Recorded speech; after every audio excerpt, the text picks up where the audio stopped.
কিছুক্ষণ আগে ফোন পেলাম যে আমাদের এখানে একটি কলার বাগান ছোটবগি ইউনিয়নের এই কলার বাগানের ভিতরে সাপের সন্ধান পাওয়া গেছে। যে এখানে এক কৃষক কাজ করতেছিল, তখন উনি সাপটা দেখতে পাওয়ায় এখন এমনই একটা অবস্থান, শেষ পরন্ত বেলা যে একেবারে অন্ধকার নেমে আসছে। দেখি সেখানে যে সাপটার অবস্থানটা দেখবো এবং সাপটা সেখান থেকে আমরা উদ্ধার করার চেষ্টা করব।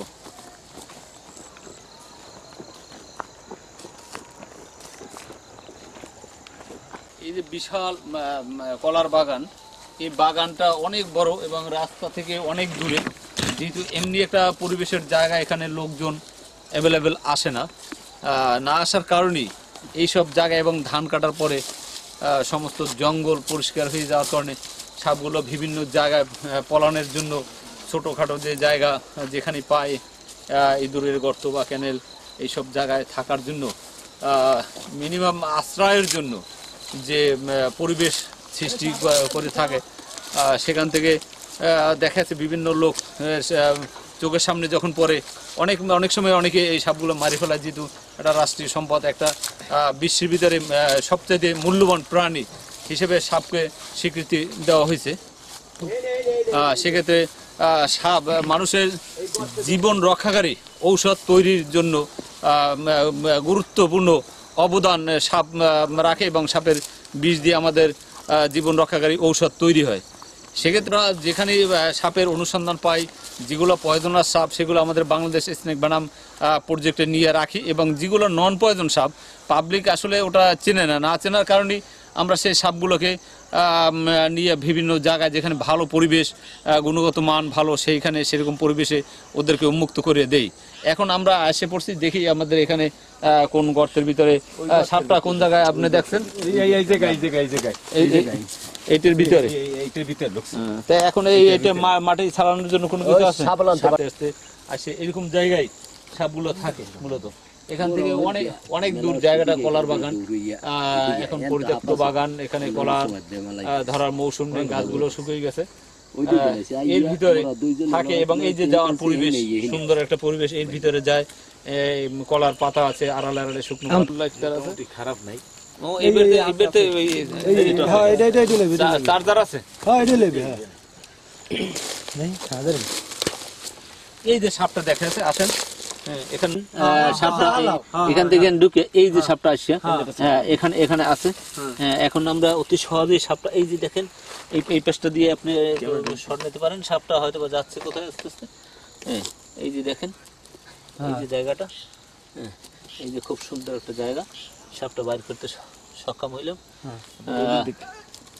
এই যে এখান থেকে একটু মাটি সরাই দাও, অল্প অল্প করে ফালাই দাও মাটি।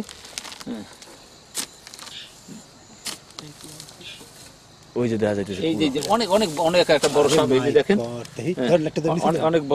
অনেক বড় সাপ। এই যে দেখেন এখান থেকে একটু মাটি ফেলাই দাও। দেখেন কি অবস্থায় সাপটা আছে। এমনি ভাবে এখন ধান কাটা মৌসুম শেষ হয়ে গেছে, এরকম কিছু জায়গা ওরা বাছাই করে নেয়। এই যে দেখেন কি অবস্থানে আছে সাপটা। এখান থেকে মূলত আমরা সাপটাকে এখনই উদ্ধার করার, এখন এইদিকে আপনার মুভ করতেছে। আমরা দেখি আস্তে আস্তে এটাকে পরিষ্কার করে নেই। এখান থেকে অল্প নিচে বেশি দিলে সাপটা কাটিয়ে যাবে। সাপটা দেখেন, দেখি কি অবস্থা। একজন ভদ্রলোক এই কলা বাগানে কাজ করার জন্য আসছে। ওই ভদ্রলোক এই সাপটার সন্ধান পেয়ে, উনি এখানের কৃষক, উনি সন্ধান পেয়ে বলছে যে দেখেন কত বড় একটা ভয়ানক সাপ, না জানা যা কেউ। এখন যে সাপটা এই যে একদম নীরব অবস্থায় আছে, কিন্তু এই এতটুক ছোট জায়গায় ইঁদুরের গর্তের ভিতরে ওরা থাকতেছে। অনেক সময় এখনই ওরা আর একটু অন্ধকার হইলে বাইরে এসে কোথাও খাবারের সন্ধানে যেত। দিনের বেলা যখন বাইরে আসছে, তখন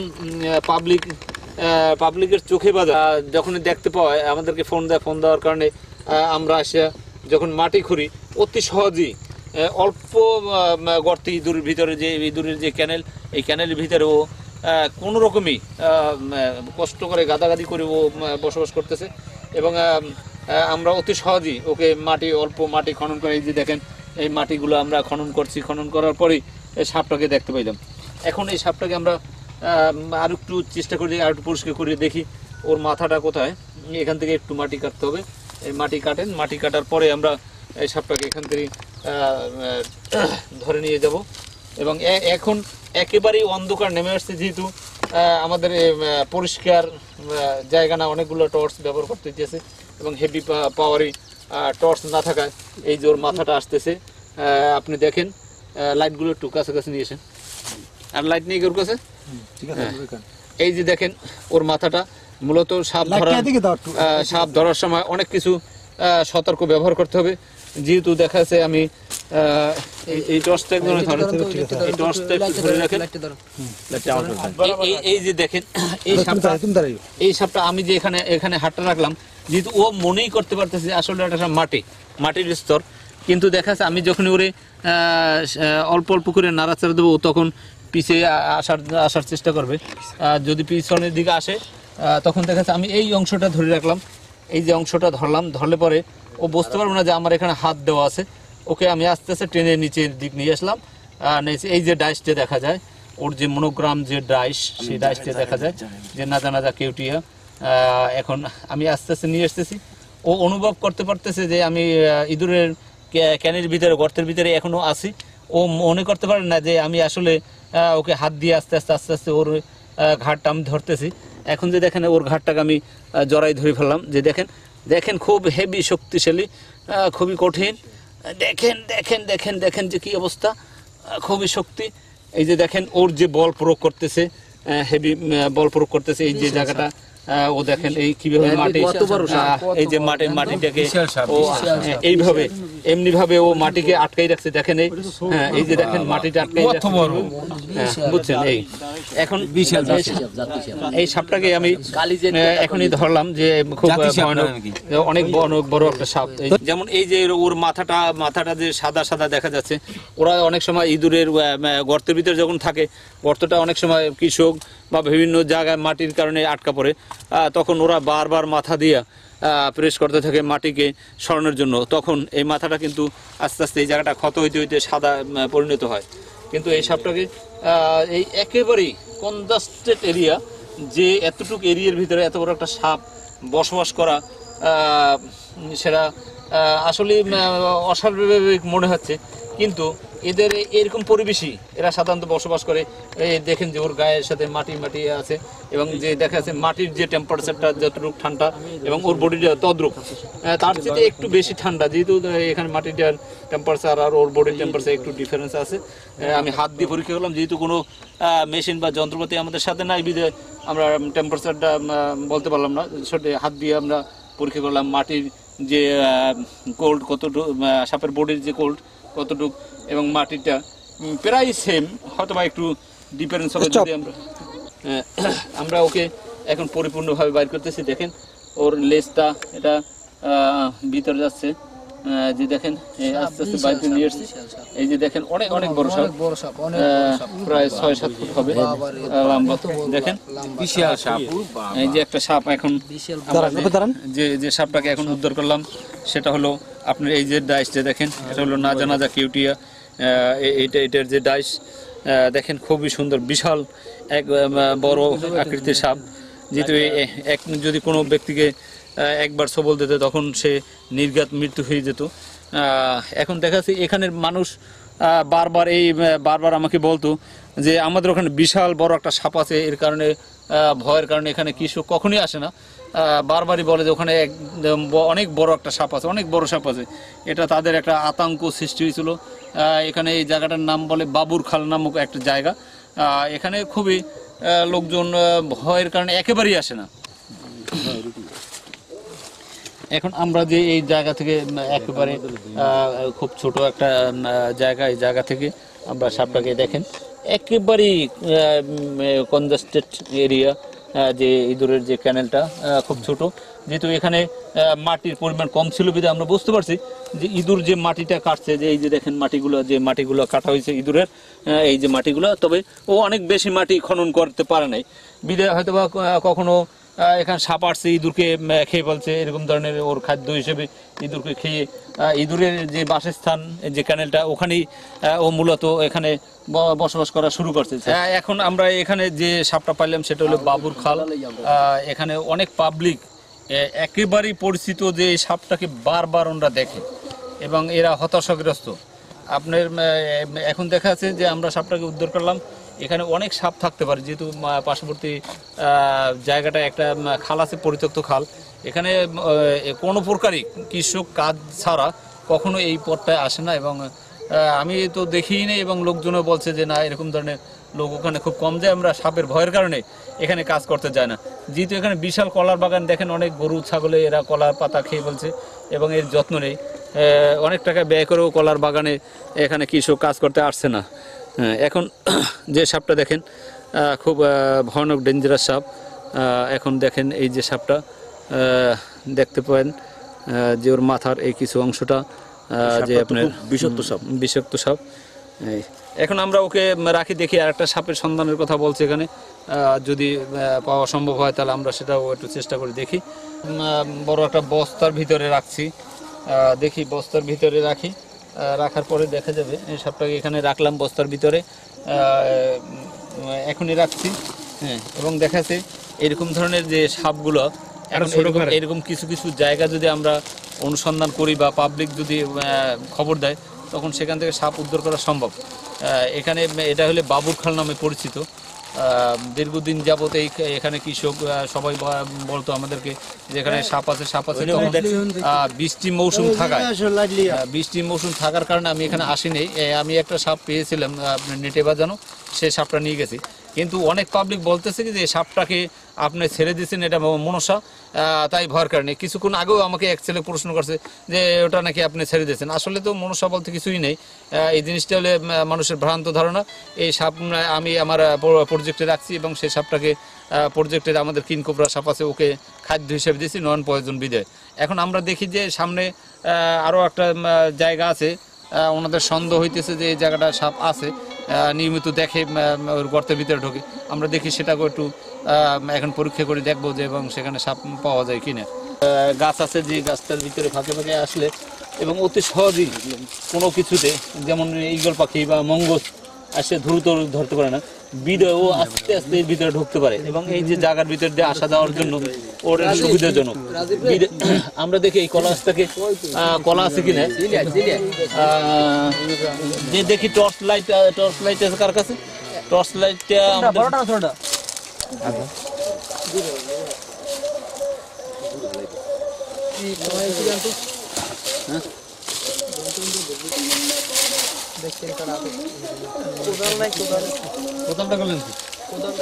এই চালাইলে কিন্তু সমস্যা হচ্ছে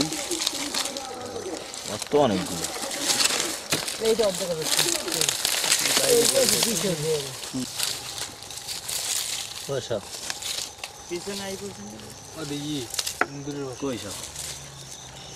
আরে হইতে খুব দাও ছালাও ওরা কোপ দিয়ে উড়ে গেলে তো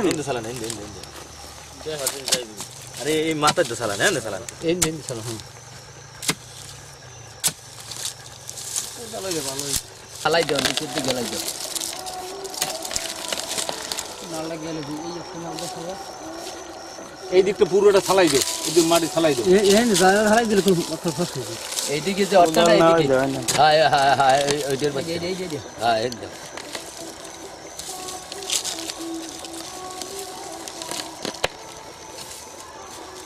কিন্তু কাজে লাগবে দাও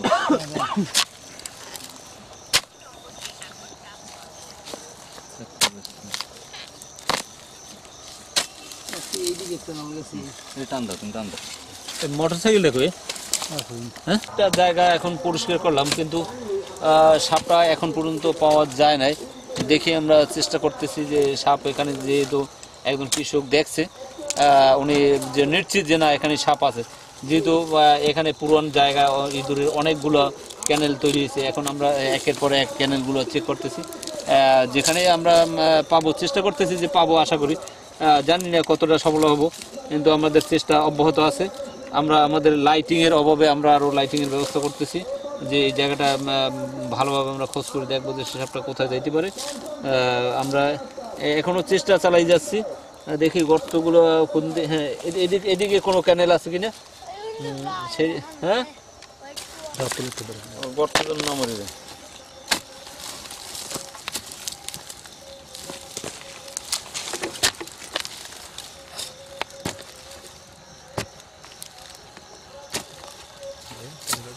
হ্যাঁ এই ক্যানেলটা এই দিক দেখা যাচ্ছে, এইদিক গেছে, এদিকটাও আছে নাকি? এই মোটর উড়িয়ে ফেলাই।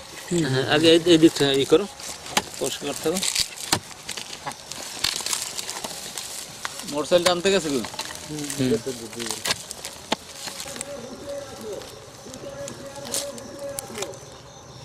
কোনটা দেখবো আগে? এদিকটা তো পাইতেছি না, এদিকটা একটু খনন করে দেখে।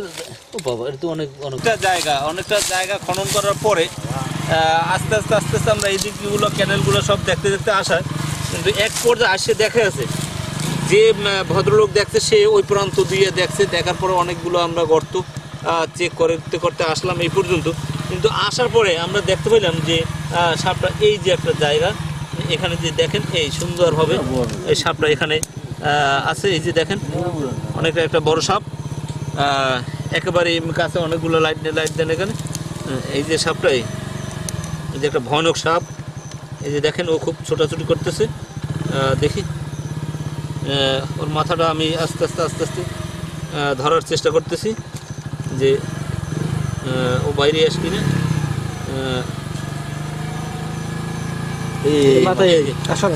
এই যে এক প্রান্ত দিয়ে এই যে দেখেন ওই ডালটা টানটা থামো, ওই বলাটা সরাই গেল ওই জায়গায়। হ্যাঁ দেখেন সাপটা আবারও হয়তো বা এদিকটা আসছে। এই যে দেখেন এইদিকে আসছিল, দেখি সাপটা কোথায় দেখা যাচ্ছে? মাথা না মাথা ঘুরে এদিকে, মাথাটা এদিকে হাত দিয়ে দেখি।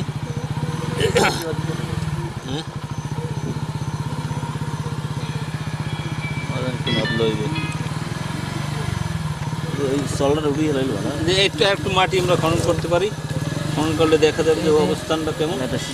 মামু আছে না? আমরা এই জায়গাটা দেখি, আমার বাবা আছে, আস্তে আস্তে করতে হবে। আছেন এই মাথায় বাইরে দেখি। এই যে দেখেন এখান থেকে এই মাথায় আইছে, এই যে দেখেন এটা আবার আরেকটা জায়গা ঢুকতেছে। দেখি চেষ্টা করতেছি, এই ক্যানেল থেকে বাইরে ও অন্য একটা ক্যানেলে ঢোকার জন্য চেষ্টা করতেছে। হ্যাঁ এখন দেখা যাচ্ছে যদি একটু লুজ পায় তখনই ও অন্য প্রান্তে চলে যাবে। এখন আমাদের উচিত হবে আস্তে আস্তে ওকে কন্ট্রোল করে ওর মাথাটা ধরা। আমি চেষ্টা করতেছি যাতে ধরা যায়, সেই চেষ্টা চালাচ্ছি। এবং ওর ডাইসটা যখনই আসছে খুব কাছে আসে গেছে, ফাইন। এখন দেখেন এই সাপটাকে, এই যে দেখেন অবস্থানটা এ প্রান্ত দিয়ে বাইরে আসছে, ওদিক থেকেও বাইরে আসছে। এখন এই সাপটা এখানে দোনো প্রান্ত থেকে বাইরে আসছে। অনেক পরিশ্রম করতে হয়েছে এই সাপটাকে বাবুর খালের পারে ইঁদুরে। এই যে দেখেন একই প্রজাতির দুইটা সাপ পাওয়া গেছে ইঁদুর গর্তে। অনেক পরিশ্রম করে আমার লোকজন, যিনি কৃষক, উনি দেখার পরে এই সাপটাকে আমরা অনেকটা পথ আপনার ইঁদুরের ক্যানেলগুলো আস্তে আস্তে মাটি করতে ও দেখা যাচ্ছে যে পালাইয়ে যাওয়ার জন্য ও একেবারে শেষ এক প্রান্তে আসছে। কিন্তু এখান থেকে কোনো ক্যানেল না থাকায় ও এখান থেকে যাওয়ার মতন কোনো ব্যবস্থা ছিল না, বিদায় ও এখানে আসিয়া জ্বর হওয়ার পরে যখনই এখান থেকে কিছু মাটি সরানো হয় তখন ওর পিঠের অংশটা দেখা যাওয়ার পরে আমরা যখনই এই অংশটা যখন দেখি, ও আস্তে আস্তে আবার এখান থেকে মুখ করে এই গর্ত দিয়ে ব্যাগ দিয়ে আসা শুরু করে। তারপরে ও আবার অন্য একটা ক্যানেলে এখান থেকে এই যে ক্যানেলটা, এটা তো অনেক বড় ক্যানেল, এখানে যাওয়ার জন্য চেষ্টা শুরু করছিল।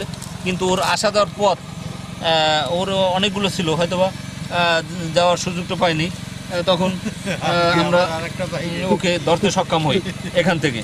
এখন এই যে দেখেন ওর গাটা, ও যেহেতু এই ক্যানেলটা একেবারে চিকন, ও খুব জোরালোভাবে যাবার জন্য চেষ্টা করছে, সেই জন্য ওর গায়ের সাথে অনেক মাটি জড়াই গেছে। এটাও একটা নাজা কিউটি একটা সাপ, অনেক বড় সাপ, ডেঞ্জারাস। যেহেতু আমরা এখান থেকে লাইটিংয়ের অভাবের কারণে ভালো ভিডিও আমরা করে দেখাতে পারতেছি না বিজয়। আমরা এখন এই যে জায়গাটা দেখতে পাইতেছেন, এই জায়গাটা থেকে অনেক অনেক পরিশ্রম করতে হয়েছে, করার পরে আমরা সাপটাকে উদ্ধার করছি। যেহেতু এখানে কাজ করতে পাবলিক আসতো না, খুব ভয় ছিল এখানে। সকাল হইলে পরে পাবলিক দেখতো যে উপরে ওরা রৌদ্র প্রবাহিত, তখনই তারা চিৎকার মেরে কাজ ফেলে এখান থেকে চলে যেত। এখন আমরা এই সাপটাকে নিয়ে যাচ্ছি বাংলাদেশ স্নেক বনাম প্রজেক্টে, এবং ওখানে আমরা রাখবো। যেহেতু এরকম ধরনের বিষধর সাপ, এবং আপনারা যারা যে ভদ্রলোক এই সাপটার সন্ধান দিলেন তাকে অশেষ ধন্যবাদ।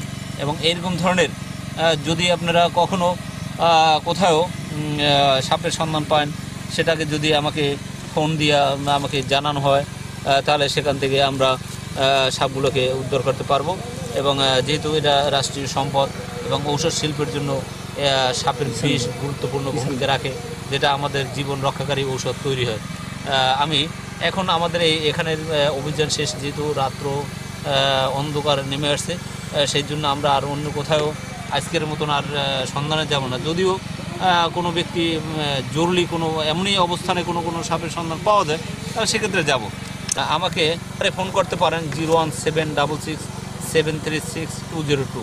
এই নাম্বার ফোন করবেন। বাংলাদেশ স্নেক ভেনাম এই প্রতিষ্ঠান থেকে আমরা আমাদের লোক পাঠাবো, অথবা আমি নিজেও যাব। যদি এমন কোনো প্রকারই ভয়ানক বা নূতন কোনো প্রজাতির সাপের সন্ধান পান, আপনারা সে সাপটাকে মারবেন না এবং রক্ষা করবেন। এবং আমাদের দেশে ভবিষ্যতে দেখা যাবে আমাদের এইটি ঔষধ শিল্পের জন্য নিয়মিত ব্যবহার হবে, যেটা আমাদের দেশে গভর্নমেন্ট বাহিরের রাষ্ট্র থেকে ক্রয় করে 7-8 হাজার কোটি টাকার, কিন্তু সেইটা আমাদের দেশে উৎপাদন হবে একসময় আমি মনে করি।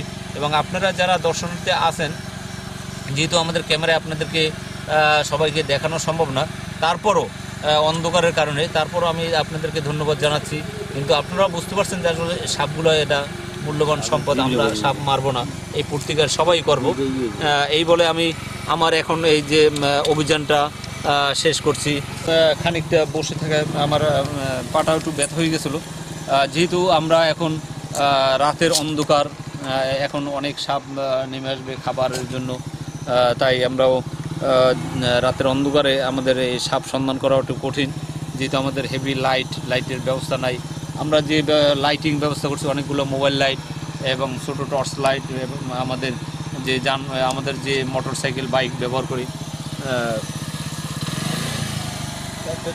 আমরা যে মোটর সাইকেলটা বাইকটি ব্যবহার করি, সে বাইক আমরা একেবারে কৃষকের ক্ষেতে চাষ করা ক্ষেতের ভিতরে নিয়ে আসছি, এবং ওখান থেকে ওই মোটর সাইকেলের লাইটিং ব্যবহার করে আমরা এই সাপটাকে উদ্ধার করলাম। যেহেতু এটা একটা কঠিন ব্যাপার ছিল, সেক্ষেত্রে আমাদেরকে পর্যাপ্ত লাইটের দরকার ছিল, এবং দিনের বেলায় যদি হতো তাহলে আপনাদেরকে সুন্দরভাবে এই যে পরিশ্রমটা আমরা কীভাবে করলাম এবং কীভাবে সাপটা উদ্ধার করলাম আপনাদেরকে সুন্দরভাবে দেখানো সম্ভব হইতো। এখন আমরা কিছুক্ষণের ভিতরে আমাদের যে প্রজেক্ট, আমরা ওখানে যাব এবং সাপটাকে আমাদের প্রজেক্টে রাখবো। বাংলাদেশ স্নেক বনাম প্রজেক্ট, নন্দীপাড়া সাপের খামার, পটুয়াখালী।